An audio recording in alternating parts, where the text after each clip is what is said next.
Operation footpath ವಿರುದ್ಧ ಈಗ ಕಿಚ್ಚು ಹೊತ್ತಿ ಉರಿತಾ ಇದೆ. ಫ್ರೀಡಂ ಪಾರ್ಕ್ ನಲ್ಲಿ ಬೀದಿ ವ್ಯಾಪಾರಿಗಳು ಅತಿ ದೊಡ್ಡ ಪ್ರತಿಭಟನೆಗೆ ಮುಂದಾಗಿದ್ದಾರೆ. ಫ್ರೀಡಂ ಪಾರ್ಕ್ ನಲ್ಲಿ ಈಗ ಸಾವಿರಾರು ವ್ಯಾಪಾರಸ್ಥರು ಸೇರಿದ್ದಾರೆ. ಬೀದಿ ವ್ಯಾಪಾರ ನಮ್ಮ ಹಕ್ಕು, ಯಾರದ್ದೋ ಭಿಕ್ಷೆ ಅಲ್ಲ ಅಂತ ಹೇಳಿ ಪ್ರೊಟೆಸ್ಟ್ ಮಾಡ್ತಿದ್ದಾರೆ. ಜಿಬಿಎ ಫುಟ್ಪಾತ್ ತಿರುವು ಕಾರ್ಯಕ್ಕೆ ವಿರೋಧ ವ್ಯಕ್ತವಾಗ್ತಾ ಇದೆ. 6 ಸಂಘಟನೆಗಳಿಂದ ಫ್ರೀಡಂ ಪಾರ್ಕ್ ನಲ್ಲಿ ಜಂಟಿ ಪ್ರತಿಭಟನೆಯನ್ನು ನಡೆಸಲಾಗ್ತಾ ಇದೆ. ಪಿಆರ್ಎಸ್ ವಿಸ್ತಾರ ನ್ಯೂಸ್ ಫ್ರೀಡಂ ಪಾರ್ಕ್ ನಿಂದ ಗ್ರೌಂಡ್ ರಿಪೋರ್ಟ್ ಅನ್ನು ಮಾಡಿದೆ. ಬೀದಿ ಬದಿ ವ್ಯಾಪಾರಿಗಳು ತಮ್ಮ ಹಕ್ಕುಗಳಿಗಾಗಿ ಪ್ರೊಟೆಸ್ಟ್ ಅನ್ನು ಮಾಡ್ತಿದ್ದಾರೆ. ಯಾರದೋ ಹಕ್ಕಲ್ಲ, ಇದು ನಮ್ಮ ಹಕ್ಕು ಅಂತ ಹೇಳಿ ಪ್ರೊಟೆಸ್ಟ್ಗೆ ಮುಂದಾಗಿದ್ದಾರೆ. ದೃಶ್ಯಗಳಲ್ಲಿ ಗಮನಿಸ್ತಾ ಇದ್ದೀವಿ. ಅಲ್ಲಿರುವಂತಹ ಸಾಕಷ್ಟು ಮಂದಿ ತಮ್ಮ ಅಳಲನ್ನ ತೋಡ್ಕೊಂಡ್ರು. ನೋಡಿ, ನನಗೆ ಗಂಡ ಇಲ್ಲ, ಮಕ್ಕಳಿಲ್ಲ, ನಾನು ಒಬ್ಳೇ ದುಡಿಬೇಕು, ನನ್ನ ಜೀವನ ನಾನು ಮಾಡಬೇಕು, ನನ್ನ ಹೊಟ್ಟೆ ಪಾಡು ನಾನು ಮಾಡ್ಕೋಬೇಕು ಅಂತ ಹೇಳಿ ಒಬ್ರು ವಯಸ್ಸಾಗಿರೋರು ಹೇಳ್ತಾ ಇದ್ರು. ಮತ್ತೊಂದು ಕಡೆ ಗಂಡ ಮಕ್ಕಳು ಎಲ್ಲರೂ ಇದ್ರು ಕೂಡ ನನ್ನ ಯಾರು ನೋಡ್ಕೊಳ್ತಾ ಇಲ್ಲ, ನಮ್ಗೆ ಈ ವ್ಯಾಪಾರನೇ ನಮ್ಗೆ ದಿನದ ಬದುಕು ಅಂತ ಹೇಳಿ ಆಕ್ರೋಶವನ್ನು ವ್ಯಕ್ತಪಡಿಸಿದ್ರು. ಸರ್ಕಾರ ತೆಗೆದುಕೊಂಡಿರುವಂತಹ ನಿರ್ಧಾರದಿಂದಾಗಿ ನಾವು ಬೀದಿಗೆ ಬಿದ್ದಿದ್ದೀವಿ, ಒಂದೊತ್ತು ಊಟ ಮಾಡೋಕ್ಕೂ ಕೂಡ ನಮ್ಗೆ ಸಾಧ್ಯ ಆಗ್ತಾ ಇಲ್ಲ, ನಮಗೆ ನ್ಯಾಯ ಬೇಕು, ಸರ್ಕಾರದ ನಿರ್ಧಾರ ಸರಿ ಇಲ್ಲ ಅಂತ ಹೇಳಿ ಆಕ್ರೋಶವನ್ನು ವ್ಯಕ್ತಪಡಿಸ್ತಾ ಇದ್ದಾರೆ, ಅಳಲನ್ನು ತೋಡ್ಕೊಳ್ತಾ ಇದ್ದಾರೆ. ನೋಡಿ, ಕೈಯಲ್ಲಿ ಸ್ಲೋಗನ್ ಹಿಡ್ಕೊಂಡು ಸರ್ಕಾರಕ್ಕೆ ಧಿಕ್ಕಾರವನ್ನ ಕೂಗಿ ಆಕ್ರೋಶವನ್ನು ವ್ಯಕ್ತಪಡಿಸ್ತಾ ಇದ್ದಾರೆ. ಆಕ್ರೋಶ ಹೊರಹಾಕಿದ್ದಾರೆ ಈಗ ಬೀದಿ ಬದಿಯ ವ್ಯಾಪಾರಸ್ಥರು.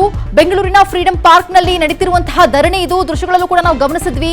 ನಮ್ಮ ಜೀವನ ನಮ್ಮ ಹಕ್ಕು, ತೆರವು ಬೇಡ ಅಂತ ಹೇಳಿ ಸ್ಲೋಗನ್ ಅನ್ನ ಇಟ್ಕೊಂಡು ಈ ರೀತಿಯಾಗಿ ಪ್ರತಿಭಟನೆಗೆ ಮುಂದಾಗಿದ್ದಾರೆ. ಸರ್ಕಾರದ ವಿರುದ್ಧ ಬೀದಿ ಬದಿ ವ್ಯಾಪಾರಸ್ಥರು ಆಕ್ರೋಶವನ್ನ ವ್ಯಕ್ತಪಡಿಸ್ತಾ ಇರೋದನ್ನ ನಾವು ಗಮನಿಸಿದ್ವಿ. ಬೆಂಗಳೂರಿನಲ್ಲಿ ಆಪರೇಷನ್ ಫುಟ್ಪಾತ್ ವಿರುದ್ಧ ಈಗ ಬೀದಿ ಬದಿ ವ್ಯಾಪಾರಸ್ಥರು ಆಕ್ರೋಶಕ್ಕೆ ಮುಂದಾಗಿದ್ದಾರೆ, ಪ್ರತಿಭಟನೆಗೆ ಮುಂದಾಗಿದ್ದಾರೆ. ಫ್ರೀಡಂ ಪಾರ್ಕ್ ನಲ್ಲಿ ನಡೀತಿರುವಂತಹ ಬೃಹತ್ ಪ್ರತಿಭಟನೆ ಇದು. ದೃಶ್ಯದಲ್ಲಿ ನೋಡ್ತಾ ಇದ್ದೀವಿ, ಒಂದು ಕಡೆ ಯಾವ ರೀತಿಯಾಗಿ ಡೆಮಾಲಿಷ್ ಮಾಡುವಂತಹ ಪ್ರಯತ್ನ ಆಗ್ತಾ ಇದೆ, ಮತ್ತೊಂದು ಕಡೆ ಪ್ರತಿಭಟನೆ. ಫ್ರೀಡಂ ಪಾರ್ಕ್ ನಲ್ಲಿ ಬೃಹತ್ ಪ್ರತಿಭಟನೆ ನಡೀತಾ ಇದ್ದು, ವಿಶೇಷ ಚೇತನ ಯುವತಿಯೊಬ್ಬರು ಪಿಎನ್ಎಸ್ ವಿಸ್ತಾರದ ಜೊತೆ ತಮ್ಮ ಅಳಲನ್ನು ತೋಡ್ಕೊಂಡಿದ್ದಾರೆ.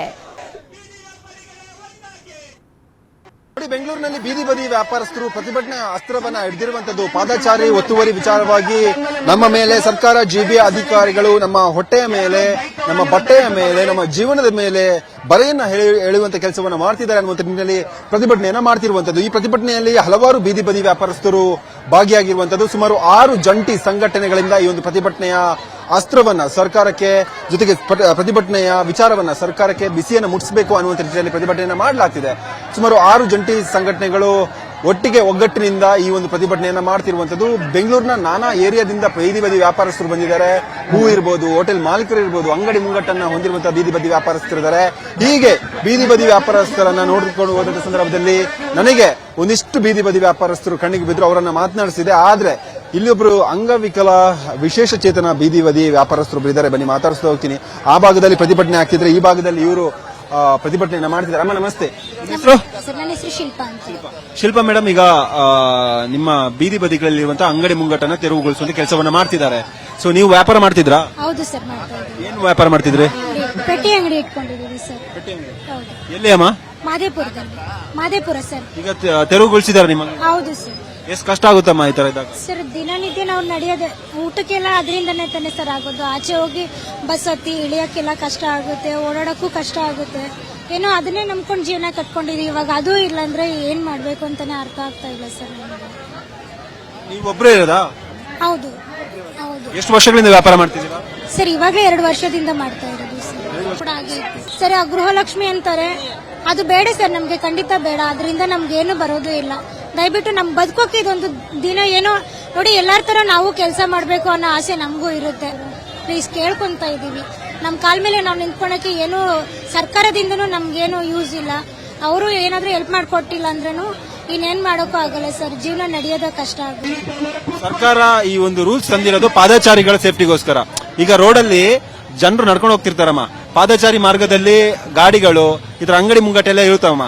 ಈ ರಸ್ತೆಯಲ್ಲಿ ನಡ್ಕೊಂಡು ಹೋಗುವಾಗ ಅವ್ರ ಮೇಲೆ ವಾಹನ ಹರಿದು ಸಾಯ್ತಿದ್ದಾರೆ ಅಂತ ಹೇಳ್ಬಿಟ್ಟು ಪಾದಚಾರಿ ಮುಕ್ತ ಸಂಚಾರಕ್ಕೆ ಅನುವು ಮಾಡ್ಕೋಬೇಕಂತ ಸರ್. ಹಾಗಂತಿದ್ರೆ ಟ್ರಾಫಿಕ್ ನ ಅವ್ರು ಕಂಟ್ರೋಲ್ ಮಾಡಬೇಕು ಸರ್.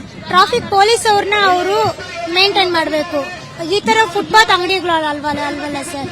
ಅವ್ರ ಅಂಗಡಿಗಳಿಂದಾನೇ ಟ್ರಾಫಿಕ್ ಆಗ್ತಾ ಇದೆ ಅನ್ನೋದಕ್ಕಿಂತ ವಾಹನಗಳಿಂದನೂ ಟ್ರಾಫಿಕ್ ಆಗ್ತಾ ಇದೆ ಅಲ್ವಾ ಸರ್. ಅದನ್ನು ಅವ್ರು ಸ್ವಲ್ಪ ಅವ್ರು ಗೊತ್ತಾಗ್ಬೇಕಲ್ವಾ ಸರ್. ನೋಡ್ತಾ ಇರ್ಬೋದು. ಇವರು ನಿಮ್ಮ ಹೆಸರು ಶಿಲ್ಪ ಅಂತೇಳಿ ಮಹದೇವಪುರದಿಂದ ಬಂದಿದ್ದಾರೆ. ಸೊ ಇವರು ವಿಶೇಷ ಚೇತನರಿದ್ದಾರೆ. ಒಂದು ಅಂಗಡಿಯಲ್ಲಿ ಇವರ ಜೀವನ ನಡೆಸ್ತಿದ್ರು. ಸುಮಾರು 2 ವರ್ಷಗಳಿಂದ ಅಂಗಡಿಯನ್ನ ಮಾಡ್ತಿದ್ರು. ಆದ್ರೆ ಇವತ್ತು ಬೆಂಗಳೂರಿನ ಫ್ರೀಡಂ ಪಾರ್ಕ್ ನಲ್ಲಿ ಪ್ರತಿಭಟನೆಯನ್ನ ಮಾಡ್ತಿದ್ದಾರೆ. ಇಲ್ಲಿ ನಾನು ಇವರನ್ನ ಯಾಕೆ ಮಾತಾಡ್ತೇನೆ ಅಂತ ಹೇಳಿದ್ರೆ, ಇವರು ವಿಶೇಷ ಚೇತನರಿದ್ದಾರೆ. ಇವರಿಗೆ ಸರ್ಕಾರದಿಂದ ಸಾಕಷ್ಟು ಸವಲತ್ತಿದೆ ಅನ್ನೋದಕ್ಕಿಂತ ಮರೀಚಿಕೆ ಆಗಿದೆ ಅನ್ನೋದು ಕೂಡ ಅವ್ರ ಮಾತು.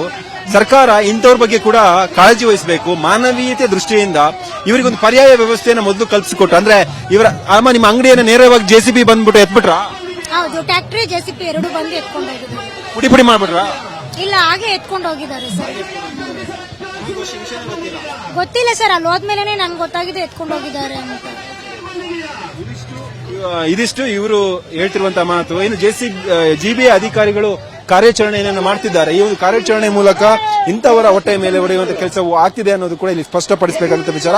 ಮತ್ತೊಂದು ಸಂಗತಿ ಏನಂತಂದ್ರೆ, ನಾನು ಆವಾಗಲೇ ಹೇಳ್ತಿದ್ವಿ, PNS ವಿಸ್ತಾರ ನ್ಯೂಸ್ ಈ ಒಂದು ಬೀದಿ ಬದಿ ವ್ಯಾಪಾರಸ್ಥರ ಒತ್ತುವರಿ ವಿಚಾರವಾಗಿ, ಪಾದಚಾರಿ ಒತ್ತುವರಿ ವಿಚಾರವಾಗಿ ಏನು ಕಾರ್ಯಾಚರಣೆಯನ್ನು ಮಾಡ್ತಿದೆಯಲ್ವಾ, ಅವತ್ತಿನಿಂದ ಇವತ್ತಿನವರೆಗೆ ಹೇಳ್ತಿರೋದಂದ್ರೆ, ಮೊದಲಿಗೆ ಪರ್ಯಾಯ ವ್ಯವಸ್ಥೆ, ಅದಾದ ಬಳಿಕ ಒತ್ತುವರಿ ಕಾರ್ಯಾಚರಣೆ ಮಾಡಿದ್ರೆ ಈ ಒಂದು ಪ್ರತಿಭಟನೆಗೆ ಈ ಒಂದು ಅಂಗವಿಕಲರಿರ್ಬೋದು, ವಿಶೇಷ ಚೇತನರಿರ್ಬೋದು, ಇವರೆಲ್ಲ ನೋವಿಗೆ ಒಂದು ಫುಲ್ ಸ್ಟಾಪ್ ಸಿಕ್ಕಿತ್ತು. ಆದ್ರೆ ಸರ್ಕಾರ ಮತ್ತು GB ಅಧಿಕಾರಿಗಳು ತರಾತುರಿಯಲ್ಲಿ ಮಾಡಿದಂತ ಕೆಲಸದಿಂದಾಗಿ 1 ಲಕ್ಷಕ್ಕಿಂತ ಅಧಿಕ ಬೀದಿ ಬದಿ ವ್ಯಾಪಾರಸ್ಥರು ಈಗ ಸಂಕಟ ಪಡುವಂತ ಪರಿಸ್ಥಿತಿ ಎದುರಾಗಿದೆ ಅನ್ನೋದಕ್ಕೆ ಈ ಒಂದು ಶಿಲ್ಪ ಅವರು ಮಾತಾಡಿದಂತಹ ಮಾತುಗಳೇ ಸಾಕ್ಷಿ ಆಗ್ತಾ ಹೋಗುತ್ತೆ. ಕ್ಯಾಮರಾ ನವೀನ್ ಜೊತೆ ನಾನು ಅಥರ್ವರಂಜನ್, PNS ವಿಸ್ತಾರ ನ್ಯೂಸ್, ಬೆಂಗಳೂರು.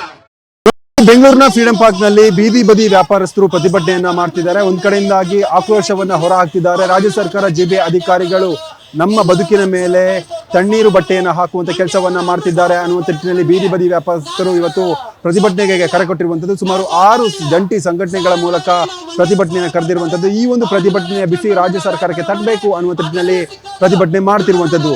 ದೃಶ್ಯ ಸಮೇತ ಎಕ್ಸ್ಪ್ಲೈನ್ ಮಾಡ್ತಾ ಹೋಗ್ತೀನಿ. ನೋಡ್ತಾ ಇರಬಹುದು, ಫ್ರೀಡಂ ಪಾರ್ಕ್ ನಲ್ಲಿ ನನ್ನ ಎಡ ಮತ್ತು ಬಲಭಾಗದಲ್ಲಿ ಎಲ್ಲರೂ ಕೂಡ ಪ್ರತಿಭಟನಾಕಾರರು, ಬೀದಿ ಬದಿ ವ್ಯಾಪಾರಸ್ಥರು ಪ್ರತಿಭಟನಾಕಾರರಾಗಿ ಇವತ್ತು ತಮಗೆ ಬೇಕಾದಂತ ನ್ಯಾಯಕ್ಕೋಸ್ಕರ ಇಲ್ಲಿ ಬಂದಿರುವಂತದ್ದು.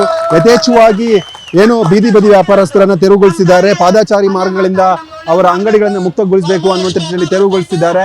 ಆ ಒಂದು ಕೆಲಸವನ್ನ ವಿರೋಧಿಸಿ ಇವತ್ತು ಪ್ರತಿಭಟನೆಯನ್ನ ಮಾಡ್ತಿರುವಂತದ್ದು. ಬಹುತೇಕವಾಗಿ ಆದ್ರೆ ಬೆಂಗಳೂರಿನಲ್ಲಿ ಈಗಾಗಲೇ 24,000 ಜನ ನೋಂದಾಯಿತ ಬೀದಿ ಬದಿ ವ್ಯಾಪಾರಸ್ಥರಿದ್ದಾರೆ. ಆ ಒಂದು ವ್ಯಾಪಾರಸ್ಥರು ಕೂಡ, ಜೊತೆಗೆ 6 ಜಂಟಿ ಸಂಘಟನೆಗಳ ವ್ಯಾಪಾರಸ್ಥರು ಕೂಡ, ಸಾಕಷ್ಟು ವ್ಯಾಪಾರಸ್ಥರಿದ್ದಾರೆ. ಬನ್ನಿ ಮಾತಾಡ್ತಾ ಹೋಗ್ತೀನಿ.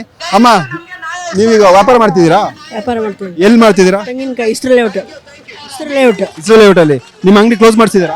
ಇನ್ನೂ ಅಲ್ಲಿ ಬಂದಿಲ್ಲ ಅವರು. ಇಲ್ಲಿ ನಾವು ಒಂದು 50 ಜನ ಬಂದಿದ್ದೀವಿ ಇಲ್ಲಿಗೆ. ಏನ್ ನಿಮ್ಮ ಅಕ್ಕತಾಯ ಏನು? ಅಕ್ಕಪಕ್ಕ ಹಾಲಿನ ಡೈರಿ ಇದೆ, ಸ್ಟಾರ್ ಮಾಲ್ ಇದೆ. ನಿಮ್ಮ ಒತ್ತಾಯ ಏನ್ ಮಾಡ್ತೀರಾ ಸರ್ಕಾರಕ್ಕೆ? ಒತ್ತಾಯ ಏನು ಅಂತ? ನಮ್ಗೆ ವ್ಯಾಪಾರ ಮಾಡಕ್ ಬಿಡಬೇಕು. ನಾವು ಲೋನ್ ತಗೊಂಡಿದ್ದೀವಿ, ನಮ್ಗೆ ಲೋನ್ ಕೊಟ್ಟಿದ್ದಾರೆ. ನಾವು ಲೋನ್ ತಗೊಂಡು ಗಾಡಿ ಮಾಡಿಸಿದ್ವಿ, ವ್ಯಾಪಾರಕ್ಕೆ ಬಂಡವಾಳ ಹಾಕಿದೀವಿ. ಅದರಿಂದ ನಮ್ಗೆ ವ್ಯಾಪಾರ ಮಾಡಕ್ ಬಿಡ್ಬೇಕು. ಓಕೆ ಅಮ್ಮ, ನೀವು ಬಂದಿದ್ದೀರಾ? ನೀವೇನಕ್ಕೆ ಬಂದಿದ್ದೀರಾ ಇಲ್ಲಿಗೆ? ವ್ಯಾಪಾರ ಮಾಡ್ರ ಬೀದಿ ಬದಿ ವ್ಯಾಪಾರ ಮಾಡ್ತಿದ್ದೀರಾ? ಏನ್ ಶಾಪ್ ಇದೆ ನಿಮ್ದು? ಏನ್ ಅಂಗಡಿ ಇದೆ? ತರಕಾರಿ, ಹಣ್ಣು ಮಾರೋದು. ಕಲ್ಲಂಗಡಿ, ಜಾಮು, ಸಪೋಟ ಇದು ಮಾರೋದು. ಅಣ್ಣ, ನೀವು ವ್ಯಾಪಾರ ಮಾಡೋರು? ಏನ್ ವ್ಯಾಪಾರ ಮಾಡ್ತೀರಾ? ಸೊಪ್ಪು ವ್ಯಾಪಾರ ಅಂಗಡಿ ತೆಗ್ಸಿದಾರ ನಿಮ್ದು? ತೆಗಿಸಕ್ ಬಂದಿದ್ರು, ಮುಚ್ಚಿದಿವೆ. ಏನ್ ಹೇಳ್ತೀರಾ ಸರ್ಕಾರಕ್ಕೆ? ಏನ್ ಹೇಳುವ, ಅದು ನಮ್ಗೆ ಇಟ್ಕೊಡಿ ಅಂತ ಕೇಳ್ತಾ ಇರೋದು. ಈಗ ಅಂಗಡಿ ತೆಗ್ಸಿದ್ರೆ ಏನ್ ಗತಿ ನಿಮ್ದು?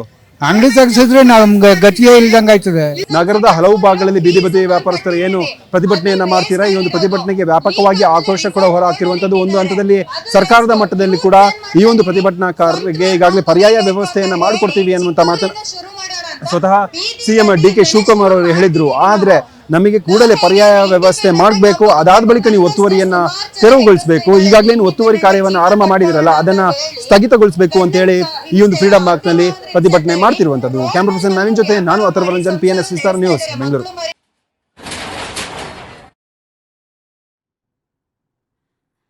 ಬೀದಿ ಬದಿ ವ್ಯಾಪಾರಿಗಳ ಹೋರಾಟ ತಾತ್ಕಾಲಿಕ ಸ್ಥಗಿತ ಆಗಿದೆ. ಬೀದಿ ಬದಿ ವ್ಯಾಪಾರಿಗಳು ಹೋರಾಟವನ್ನು ಮಾಡ್ತಾ ಇದ್ರು. ವ್ಯಾಪಾರಿಗಳೊಂದಿಗೆ ಈಗ GBA ಮುಖ್ಯ ಆಯುಕ್ತ ಮಹೇಶ್ವರ್ ರಾವ್ ಮಾತುಕತೆಯನ್ನ ನಡೆಸಿದ್ದಾರೆ. ಇವತ್ತು ಬೆಳಗ್ಗೆಯಿಂದಲೂ ನಡೀತಿರುವಂತಹ ಪ್ರತಿಭಟನೆ, ವ್ಯಾಪಾರಿಗಳನ್ನ ಕರೆದು ಸಮಸ್ಯೆಗಳ ಕುರಿತು ಚರ್ಚಿಸಿ ಸಾಂತ್ವನವನ್ನ ಹೇಳಿದ್ದಾರೆ ಅನ್ನುವಂತಹ ಮಾಹಿತಿ ಸಿಗ್ತಾ ಇದೆ. ತೆರವು ಕಾರ್ಯಾಚರಣೆಯನ್ನ ತಾತ್ಕಾಲಿಕವಾಗಿ ನಿಲ್ಲಿಸೋದಾಗಿ ಮೌಖಿಕ ಭರವಸೆಯನ್ನ ಸದ್ಯಕ್ಕೆ ಅವರು ಕೊಟ್ಟಿದ್ದಾರೆ. ಈಗ ನಾಳೆಯಿಂದ ಒತ್ತುವರಿ ಕಾರ್ಯಾಚರಣೆ ಸ್ಥಗಿತಗೊಳಿಸುವುದಾಗಿ ಆಯುಕ್ತರು ಒಂದು ಕಡೆ ಭರವಸೆಯನ್ನ ಕೊಟ್ಟಿದ್ದಾರೆ. ಆದ್ರೆ ಇದು ಮೌಖಿಕವಾಗಿ ಕೊಟ್ಟಿರುವಂತದ್ದು. ಭರವಸೆಯ ಹಿನ್ನಡೆಯಲ್ಲಿ ಹೋರಾಟವನ್ನ ಸ್ಥಗಿತಗೊಳಿಸಿದ್ದಾರೆ ಬೀದಿ ಬದಿ ವ್ಯಾಪಾರಿಗಳು. ನಾವು ಇವತ್ತೇನು ಪ್ರತಿಭಟನೆನ ಹಮ್ಮಿಕೊಂಡಿದ್ವಿ ಫ್ರೀಡಂ ಪಾರ್ಕಲ್ಲಿ, ಆ ಪ್ರತಿಭಟನೆಗೆ ಅನ್ವಯಕ್ಕಾಗಿ ನಮ್ಮ ಈ ಬೀದಿ ವ್ಯಾಪಾರಿಗಳ ಬೇಡಿಕೆ ಏನಿದೆ ಆ ಬೇಡಿಕೆನೆಲ್ಲನ ಅವರು ಮನವಿನ ಸ್ವೀಕಾರ ಮಾಡಿ ನಮ್ಮ ಸ್ವೀಕಾರಕ್ಕೆ ಅವರು ಸಚಿವರ ಆದೇಶನ ನಿರೀಕ್ಷೆಯಲ್ಲಿದ್ದಾರೆ. ಸಚಿವರು ಇವತ್ತೊಟ್ಟಿಗೆ ಮಾತಾಡಿ ನಮಗೆ ಇದ್ರ ಬಗ್ಗೆ ಒಂದು 2 ದಿವಸದಲ್ಲಿ ಮೀಟಿಂಗ್ ಕರೆದು ಮೀಟಿಂಗಲ್ಲಿ ನಮಗೆ ಕೂಲಂಕುಷವಾಗಿ ನಿಮಗೆ ಏನು ಕಾಯ್ದೆ ಇದೆ ಕಾಯ್ದೆ ಪ್ರಕಾರ ನಿಮ್ಗೆ ಏನು ಮಾಡಬೇಕು ಜಾಗದ ವ್ಯವಸ್ಥೆ ಆಗಲಿ ಮತ್ತು ಜಾಗದ ವ್ಯವಸ್ಥೆಯಲ್ಲಿ ಆಗಿ ಮಾಡಿಕೊಡ್ತೀವಿ. ಇವಾಗ ಎತ್ತಂಗಡಿ ಮಾಡ್ತಾ ಇರೋರನ್ನೆಲ್ಲ ಈಗಲೇ ನಿಲ್ಲಿಸಬೇಕು ಅಂತ ನಾವು ಪ್ರೆಸರ್ ಹಾಕಿರೋದ್ರಿಂದ ಅದಕ್ಕೆ ಅವರು ಆಗಿಂದನಾಗೆ ಎಲ್ಲ ಕಮಿಷನರ್ಗೆ ಒಂದು ಮೌಖಿಕ ಆದೇಶ ನೀಡಿದ್ದಾರೆ. ನಾಳೆಯಿಂದ ಯಾವುದೇ ಥರದ ಎತ್ತಂಗಡಿ ಮಾಡೋದಿಲ್ಲ ಬೀದಿ ವ್ಯಾಪಾರಿಗಳನ್ನ ಅಂತ ಒಂದು ಮನವಿ ಮಾಡಿದ್ದೀವಿ. ಈಗ ಹಂಗಿದ್ರೆ ನೀವು ನಾಳೆಯಿಂದ ಬೀದಿ ಬದಿಯಲ್ಲಿ ವ್ಯಾಪಾರ ಮಾಡಬಹುದಾ? ಮಾಮೂಲಿಯಾಗಿ ಯಥಾಸ್ಥಿತಿ ನಾವು ವ್ಯಾಪಾರನ ಶುರು ಮಾಡ್ತೀವಿ. ಅದು ಅದೇ ಥರ ಅವ್ರೇನಾದರೂ ಮತ್ತೆ ಬೀದಿ ವ್ಯಾಪಾರಿಗಳನ್ನ ಎತ್ತಂಗಡಿ ಮಾಡೋದೇ ಶುರು ಮಾಡಿದ್ರೆ ನಾವು ಇನ್ನೊಂದು ಆ ಏರಿಯಾದಲ್ಲಿ ಅಲ್ಲೇನೆ